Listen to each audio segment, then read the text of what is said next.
Terima kasih Anda masih bersama kami di Berita Padang. Bagi Anda yang baru saja bergabung, kami hadirkan kembali 3 berita utama pada pagi hari ini.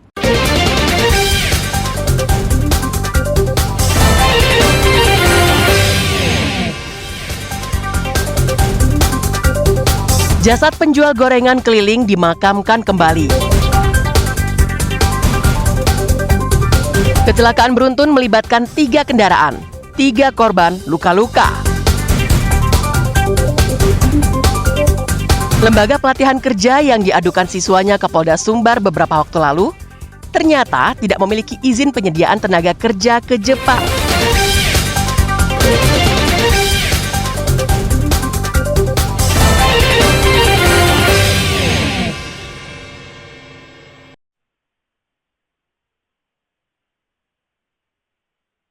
Sebuah kecelakaan terekam kamera pengintai yang dipasang di rumah warga. Dalam rekaman itu terlihat sebuah mobil ringsek bagian depan dan turun ke bawah jalan di sisi rumah penduduk. Sedangkan mobil truk yang menabrak mobil itu membanting setir ke kiri dan menabrak mobil operasional Polsek Gunung Tuleh yang sedang parkir. Selain melibatkan 3 mobil, tabrakan itu juga merusak bagian depan sebuah toko bangunan.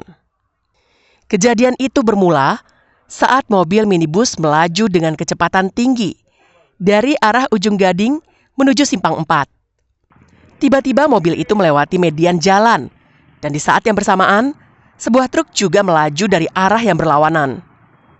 Pengemudi minibus tak bisa mengendalikan kendaraannya karena jalan licin usai diguyur hujan deras dan tabrakan pun tak bisa dihindarkan. 3 penumpang minibus yang menjadi korban langsung dilarikan ke Rumah Sakit Yarsi Simpang 4. Seorang luka berat dan 2 lainnya mengalami luka ringan. Kejadian berawal ketika mobil Toyota Innova dari arah Ujung Gading menuju arah Simpang 4. Sesampai di TKP diduga melebar ke kanan, menabrak bagian depan mobil tronton sebelah kanan. Dan setelah terjadi tabrakan dengan mobil tronton tersebut hilang kendali dan langsung menabrak lagi mobil pickup yang ada parkir di bahu jalan. Untuk korban sendiri, untuk penumpang mobil Innova ada 8 orang, jadi yang dirawat di rumah sakit hanya 3 orang, yang terdiri dari 1 luka berat, 2 luka ringan. Polisi mengerahkan 2 alat berat untuk mengevakuasi truk yang menabrak bagian depan toko bangunan. Setelah dievakuasi, kendaraan yang terlibat kecelakaan itu dibawa ke Mapolres Pasaman Barat di Simpang 4. Safatul Ulum melaporkan dari Pasaman Barat.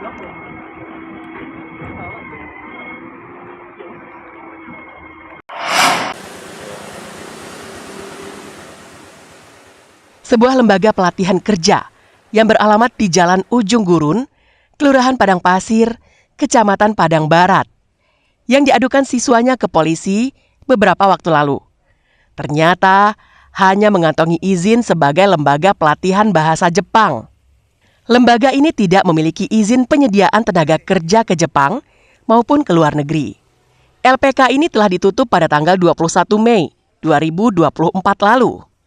Hal itu berdasarkan keterangan Kabid Pembina Pelatihan Vokasi dan Produktivitas Tenaga Kerja Dinas Tenaga Kerja dan Perindustrian Padang, Widya Apriyanti.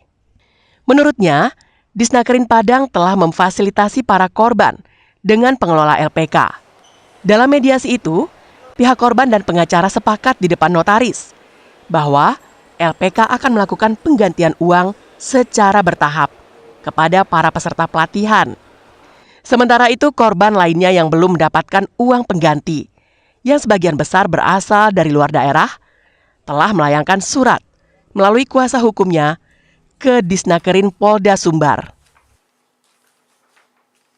Lapor bahwa mereka dijanjikan untuk berangkat bekerja ke Jepang. Izin yang kami keluarkan itu hanya untuk lembaga pelatihan bahasa Jepang, bukan untuk berangkat ke luar negeri ataupun untuk magang ke luar negeri. Lapor ke Polda, Kepolisian Daerah Sumatera Barat. Dan saat itu kalau juga sudah di Polda tentu kami menyerahkan sepenuhnya bagaimana tindakan penyidikan dan proses selanjutnya di Kepolisian Daerah Sumatera Barat. Disnakrin Padang mengimbau kepada para pengelola LPK agar mengoperasionalkan sesuai izin yang ada. Pasalnya, untuk kerja magang ke luar negeri, izinnya langsung dari Kementerian Ketenagakerjaan Republik Indonesia. Robiham melaporkan dari Padang.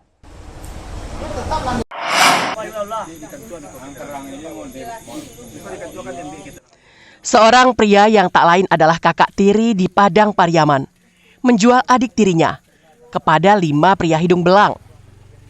Korban dijual di bawah ancaman senjata tajam dan digilir secara bergantian. Kakak tiri sebagai mucikari ini ditangkap Unit Perlindungan Perempuan dan Anak Polres Pariaman bersama 2 orang pelaku.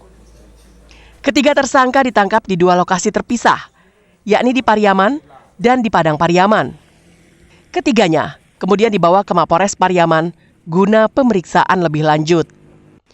Menurut keterangan Kapolres Pariaman, modus yang dilakukan tersangka adalah dengan dalih akan mempekerjakan adik tirinya yang baru berusia 14 tahun di sebuah kafe di Pariaman dengan gaji yang cukup tinggi. Namun sesampai di objek wisata Gandoria, adik tirinya dijual kepada 5 pria hidung belang. Di bawah ancaman senjata tajam, korban tak bisa berbuat banyak dan dipaksa melayani nafsu bejat para pria hidung belang itu. Kejadian ini terus berulang hingga 3 kali berturut-turut. Korban hanya diberi uang Rp300.000 oleh kakak tirinya. Tak tahan dengan perlakuan kakak tirinya itu, korban melaporkan peristiwa yang dialaminya ke ibu kandungnya. Sang ibu yang meradang mendengarkan celotehan anak gadisnya melaporkan anak tirinya ke polisi. Korban sempat menanyakan kepada pelaku saudari R ini, "Kos, kenapa saya dijual?" Ini pelaku ini mengancam,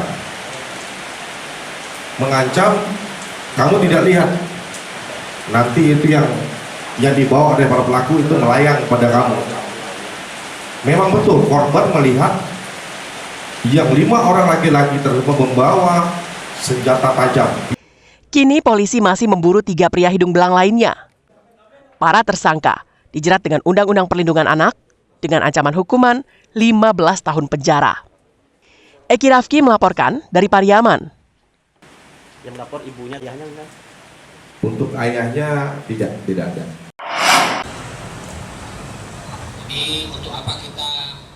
Barang bukti hasil kejahatan yang terjadi dalam 6 bulan terakhir dimusnahkan aparat Kejaksaan Negeri Padang di halaman Kejari. Barang bukti kejahatan itu terdiri dari ganja, sabu-sabu, senjata tajam, dan telepon genggam. Puluhan senjata tajam merupakan barang bukti kasus tawuran. Dimusnahkan dengan cara dipotong-potong menjadi bagian kecil dengan mesin pemotong. Kemudian ganja yang beratnya lebih dari 1 kilogram dimusnahkan dengan cara dibakar. Sedangkan sabu-sabu dilarutkan dengan air yang dicampur deterjen, kemudian dibuang ke selokan.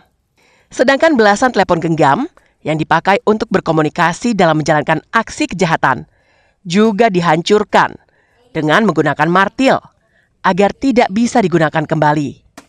Menurut Kejari Padang, barang bukti narkoba merupakan total dari 76 perkara yang ditanganinya. Selain itu ada juga barang bukti senjata tajam dari berbagai kasus, termasuk kasus tawuran dan tindak pidana umum lainnya, berjumlah 27 perkara. Kita telah melaksanakan pemusnahan barang bukti tadi dengan cara dibakar dan ada juga yang dihancurkan, dirusak sehingga tidak bisa dipakai lagi. Yang dibakar tadi merupakan barang bukti narkotika yang terdiri dari ganja sebanyak 1 kilo 18 on, sabu sebanyak 201 gram, itu tindak pidana narkotika yang merupakan sejumlah 76 perkara. Terkait pemusnahan barang bukti ini, Kejari tidak akan menunggu barang bukti dalam jumlah banyak dan baru dimusnahkan. Namun jika sudah ada kekuatan hukum tetap, maka secepatnya akan memusnahkan barang bukti kejahatan. Hal ini dilakukan sebagai antisipasi agar tidak ada penyalahgunaan barang bukti. Robiha melaporkan dari Padang. Saudara, informasi tadi sekaligus menutup berita Padang pagi ini. Saya Fri Mariana beserta tim redaksi yang bertugas mengucapkan terima kasih dan sampai jumpa.